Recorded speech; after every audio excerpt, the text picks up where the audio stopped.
मैं अपने जीवन में जुड़े नए अध्याय की समीक्षा कर रही थी, जिसे प्रत्यक्ष रूप देने के लिए मैं दिल्ली से मुंबई की यात्रा कर रही थी और इस नए अध्याय के बारे में सोचकर अत्यधिक रोमांचित हो रही थी। दूसरी ओर जीवन की दुखद यादें मेरे दिमाग में तांडव करने लगी थी। उफ! मुझे अपने पिता का अहंकारी रौद्र रूप याद आने लगा।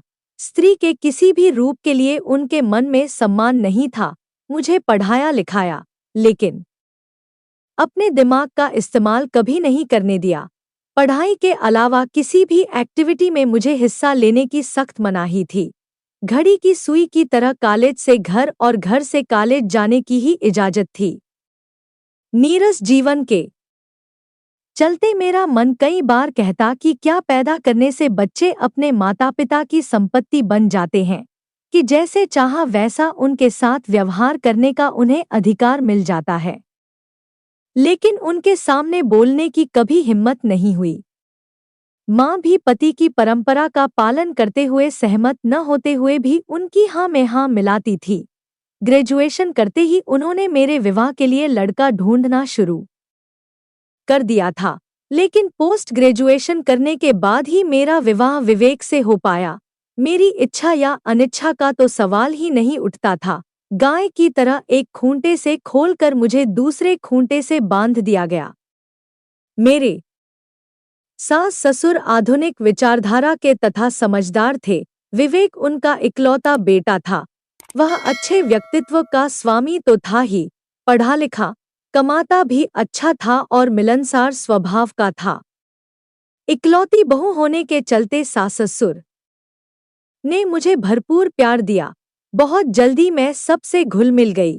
मेरे मायके में पापा की तानाशाही के कारण दमघोंटू माहौल के उलट यहाँ हरेक के हक का आदर किया जाता था। जिससे पहली बार मुझे पहचान मिली तो मुझे अपने आप पर गर्व होने लगा था। विवाह के बाद कई बार पापा का पगफेरे की रस्म के लिए मेरे ससुर के पास मुझे बुलाने के लिए फोन आया, लेकिन मेरे अंदर मायके जाने की कोई उत्सुकता न देखकर उन्होंने कोई न कोई बहाना बनाकर उनको टाल दिया।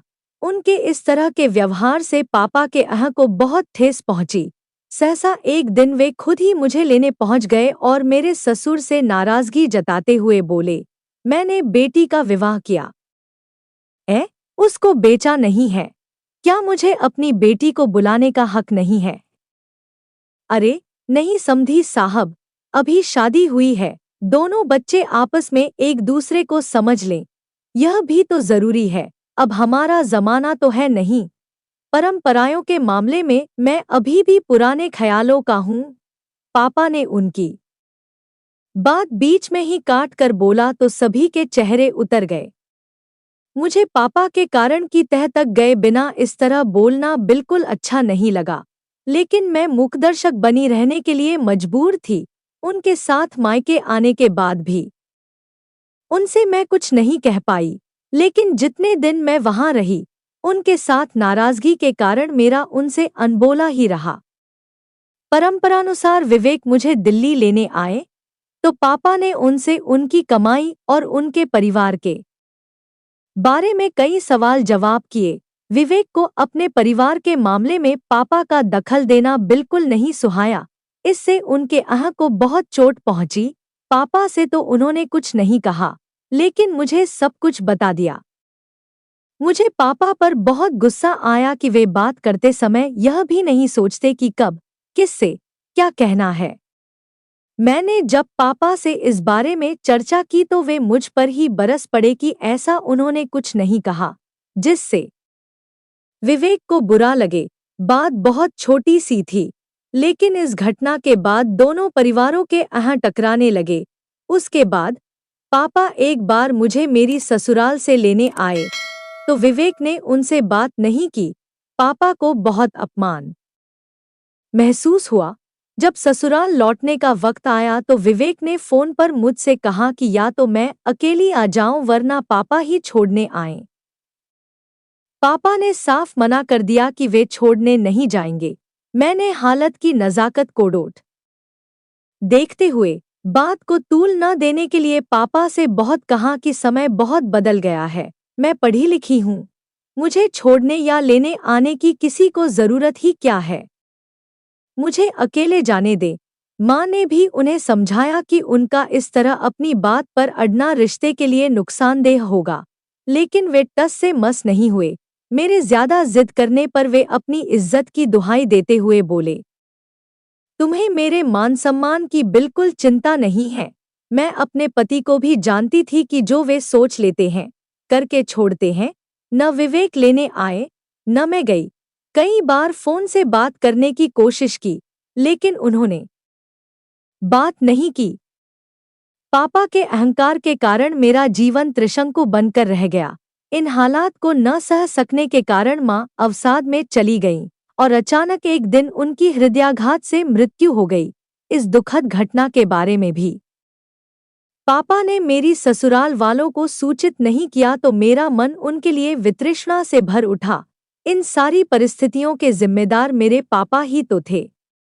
माँ की मृत्यु की खबर सुनकर आए हुए सभी मेहमानों के वापस जाते ही मैंने गुस्से के साथ पापा से कहा, क्यों हो गई तसल्ली?